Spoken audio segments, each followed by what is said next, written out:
ఇది వచ్చేసి మనకు బాల్కనీ నుంచి మనకు వాటర్ అనేది కొంచెం కిందికి మొత్తం కింద డ్రాప్స్ పడుతున్నాయి.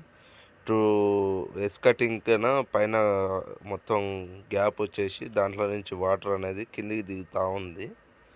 ఇప్పుడు మనం ఆ టైల్స్ అనేది మనం జాయింట్స్ మొత్తం కటింగ్ మిషన్ తోటి మొత్తం ఇట్లా నీట్గా జాయింట్ మొత్తం కటింగ్ చేసుకుంటున్నాం.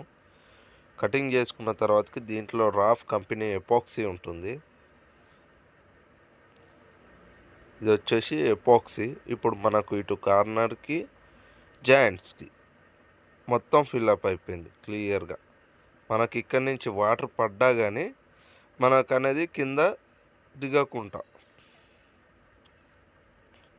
ఇది మళ్ళీ మనం షాంపూ తోటి మొత్తం మంచిగా నీట్గా కడిగేసేయాలి.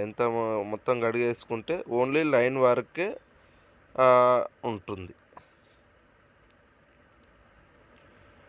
మనం కొట్టిన జాయింట్లు మొత్తం ఫిల్అప్ చేసుకోవాలి. కార్నర్కి ఇటు జాయింట్లు ఇది మొత్తం పెట్టుకున్న తర్వాతకి మనం ఒక్కసారి షాంపూ తోటి కడిగేస్తే మనకు ఈ బాల్కనీ నుంచి వాటర్ అనేది ఇక దిగదు. కింద ఆల్రెడీ డ్రాప్స్ పడుతున్నాయి ఈ బాల్కనీకి.